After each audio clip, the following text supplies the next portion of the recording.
सदाशिव दोस्तों, आपका स्वागत है शिव महापुराण के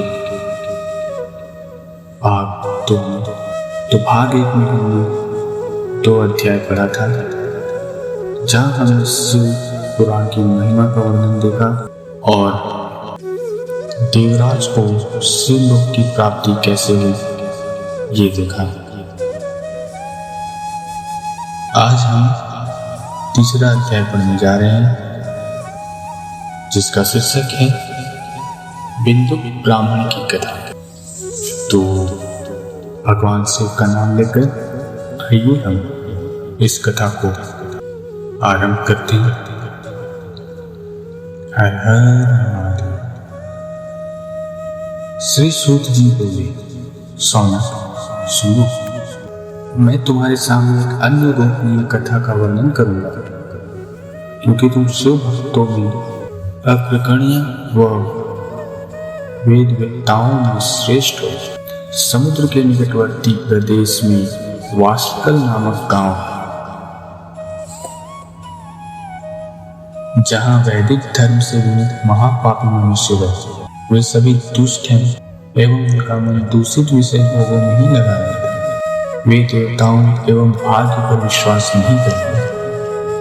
वे सभी कुटिल वृत्ति वाले, किसानी करते हैं और विभिन्न प्रकार के अस्त्र शस्त्र रखते हैं। वे व्यभिचारी हैं। वे इस बात से पूर्णतः अनजान है कि ज्ञान, वैराग्य तथा सद्धर्म ही मनुष्य के लिए परम पुरुषार्थ है। वे सभी पशु बुद्धि हैं। अन्य समुदाय के लोग भी उन्हीं की तरह बुरे विचार रखने वाले धर्म से विमुख है। वे नित्य कुकर्म में लगे रहते हैं एवं सदा विषय भोगों में डूबे रहते हैं। वहाँ की स्त्रियां भी बुरे स्वभाव की, स्वेच्छाचारिणी, पाप में डूबी, कुटिल सोच वाली और व्यभिचारिणी है। वे सभी सद्व्यवहारों तथा सदाचार से सर्वथा शून्य। वहाँ सिर्फ दुष्टों का निवास है। वास्कल नामक गांव में बिंदु नाम का एक ब्राह्मण रहता था। वह अधर्मी, दुरात्मा एवं महापापी था। उसकी स्त्री बहुत सुंदर थी। उसका नाम चंचुला था। वह सदा उत्तम धर्म का पालन करती थी, परंतु बिंदु वेश्यागामी था। इस तरह कुकर्म करते हुए बहुत समय व्यतीत हो गए। उसकी स्त्री काम से पीड़ित होने पर भी स्वधर्म नाश के भय से क्लेश सह कर भी काफी समय तक धर्म भ्रष्ट नहीं, परंतु आगे चलकर वो भी अपने दुराचारी पति के आचरण से प्रभावित होकर दुराचारणी और अपने धर्म से विमुख हो गई। इसी तरह दुराचार में डूबे हुए उन पति पत्नी का बहुत समय व्यर्थ बीत गया। वेश्यागामी, दूषित बुद्धि वाला वह दुष्ट ब्राह्मण बिंदु समयानुसार मृत्यु को प्राप्त हुआ, नरक में चला गया। बहुत दिनों तक नरक के दुखों को भोग कर वह मूढ़ बुद्धि पापी विंध्य पर्वत पर भयंकर पिशाच हुआ। इधर उस दुराचारी बिंदु के मर जाने पर वह चंचुला नामक स्त्री बहुत समय तक पुत्रों के साथ अपने घर में रहती थी। पति की मृत्यु के बाद वह भी अपने धर्म से गिरकर पर पुरुषों का संग करने लगी। सतिया विपत्ति में भी अपने धर्म का पालन करना नहीं छोड़ती। यही तो तप है। तप कठिन तो होता है, लेकिन इसका फल मीठा होता है। विषयी इस सत्य को नहीं जानता, इसलिए वह इस फल का स्वाद लेते हुए भोग करता है। एक दिन देवलोक से किसी पुण्य पर्व के आने पर वह अपने भाई बंधुओं के साथ गोकर्ण क्षेत्र में गई। उसने तीर्थ के जल से स्नान किया एवं बंधुजनों के साथ यत्र तत्र घूमने लगी। घूमते घूमते वह एक देव मंदिर में गई। वहां उसने एक ब्राह्मण के मुख से भगवान शिव की परम पवित्र एवं मंगलकारी कथा सुनी। कथावाचक ब्राह्मण कह रहे थे कि जो स्त्रियां व्यभिचार करती हैं, वे मरने के बाद जब यमलोक जाती हैं, तब यमराज के दूत उन्हें तरह तरह से यंत्रणा देते हैं। वे उसके कामांगों को तप्त लौह दंड से दागते हैं। तप्त लौह के पुरुष से उसका संसर्ग कराते हैं। ये सारे दंड इतनी वेदना देने वाले होते हैं कि जीव पुकार पुकार कर कहता है कि अब वो ऐसा नहीं करेगा, लेकिन यमदूत उसे छोड़ते नहीं। कर्मों का फल तो सभी को भोगना है। देव, ऋषि, मनुष्य सभी इससे बंधे हुए हैं। ब्राह्मण के मुख से यह वैराग्य बढ़ाने वाली कथा सुनकर चंचुला भय से व्याकुल हो गई। कथा समाप्त होने पर सभी लोग वहां से चले गए। तब कथा बांटने वाले ब्राह्मण देवता से चंचुला ने कहा, हे ब्राह्मण, धर्म को न जानने के कारण मेरे द्वारा बहुत बड़ा दुराचार हुआ। स्वामी, मेरे ऊपर कृपा कर मेरा उद्धार कीजिए। आपके प्रवचन को सुनकर मुझे इस संसार से वैराग्य हो गया। मुझ मूढ़चित्त वाली पापिनी को धिक्कार है। मैं निंदा के योगी, मैं बुरे विषयों में फंसकर अपने धर्म से विमुख हो गई थी। कौन मुझ जैसी कुमार्ग में मन लगाने वाली पापिनी का साथ देगा? जब यमदूत मेरे गले में फंदा डालकर मुझे बांध कर ले जाएंगे, नरक में मेरे शरीर के टुकड़े करेंगे, तब मैं कैसे इन महायातनाओं को सहन कर पाऊंगा? मैं सब प्रकार से नष्ट हो गई, क्योंकि अभी तक मैं हर तरह से पाप में डूबी रही हूँ। हे ब्राह्मण, आप मेरे गुरु, आप ही मेरे पिता हैं, माता। मैं आपकी शरण में आई, मुझ अबला का अब आप ही उद्धार कीजिए। सूत जी कहती है, स्वामी, इस प्रकार विलाप करती हुई चंचुला ब्राह्मण देवता के चरणों में गिर पड़ी। तब ब्राह्मण ने उसे कृपा पूर्वक उठाया। भक्तों, अब हम चौथा अध्याय देखेंगे। चंचुला की शिव कथा सुनने में रुचि और शिव लोक में कमी। ब्राह्मण बोले, नारी, तुम सौभाग्यशाली जो भगवान शंकर की कृपा से तुमने वैराग्यपूर्ण शिव पुराण की कथा सुनकर समय से अपनी गलती का एहसास कर लिया है। तुम डरो मत और भगवान शिव की शरण में जाओ। उनकी परम कृपा से तुम्हारे सभी पाप नष्ट हो जाएंगे। मैं तुम्हें भगवान शिव की कथा से वह मार्ग बताऊंगा जिसके द्वारा तुम्हें सुख देने वाली उत्तम गति प्राप्त होगी। शिव कथा सुनने से तुम्हारी बुद्धि शुद्ध हो गई है और तुम्हें पश्चाताप हुआ तथा मन में वैराग्य उत्पन्न हुआ। पश्चाताप ही पाप करने वाले पापियों के लिए सबसे बड़ा प्रायश्चित है। पश्चाताप ही पापों का शोधक है। इससे ही पापों की शुद्धि होती है।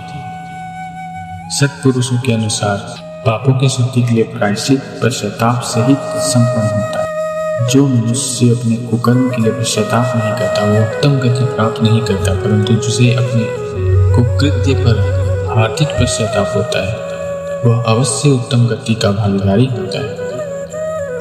इसमें कोई शक नहीं। शिव पुराण की कथा सुनने से चित्त की शुद्धि एवं मन निर्मल हो जाता है। शुद्ध चित्त में ही भगवान शिव व पार्वती का वास होता है। वह शुद्धात्मा पुरुष सदा शिव के पद को प्राप्त होता है। इस कथा का श्रवण सभी मनुष्यों के लिए कल्याणकारी है, अतः इसकी आराधना व सेवा करनी चाहिए। यह कथा भवबंधन रूपी रोग का नाश करने वाली है। भगवान शिव की कथा सुनकर हृदय में उसका मनन करना चाहिए। इससे चित्त की शुद्धि होती है। चित्त शुद्धि होने से ज्ञान और वैराग्य के साथ महेश्वर की भक्ति निश्चय ही प्रकट होती है तथा उनके अनुग्रह से दिव्य मुक्ति प्राप्त होती है। जो मनुष्य माया के प्रति आसक्त है वही संसार बंधन से मुक्त नहीं हो पाता।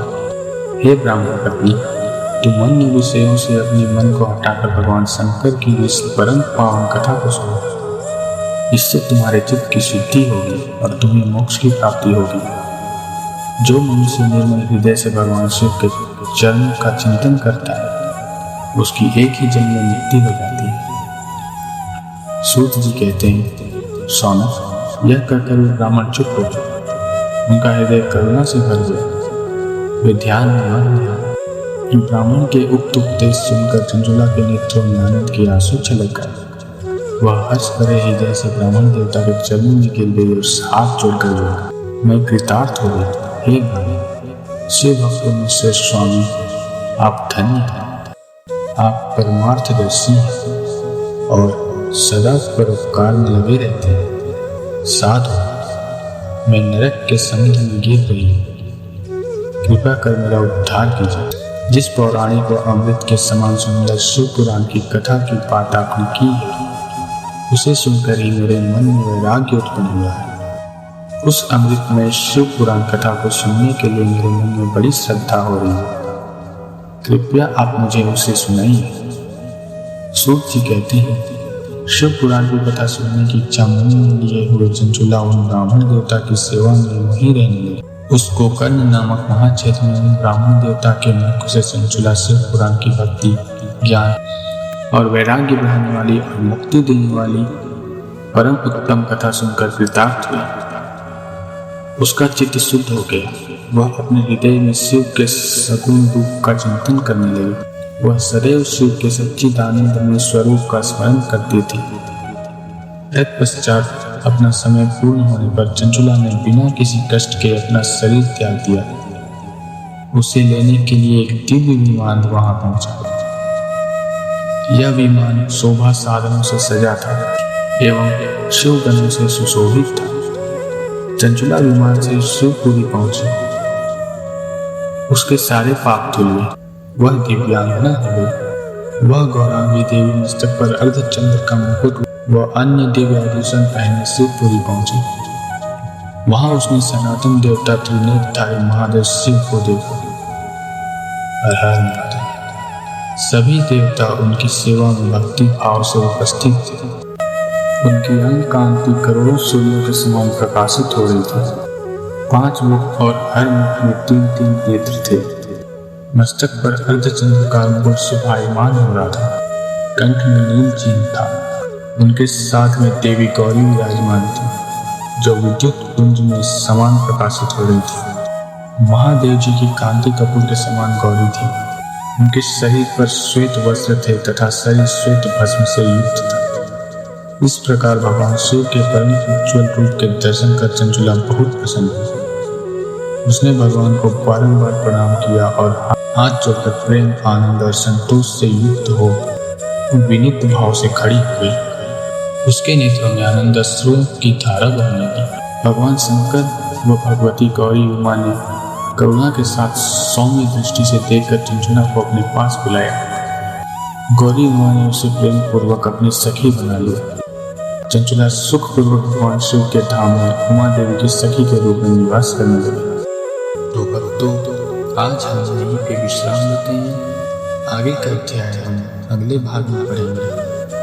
तब तक के लिए हमारे साथ जुड़े रहें और भगवान शिव आपके ऊपर अपनी कृपा बनाए रखें। हर हर महादेव।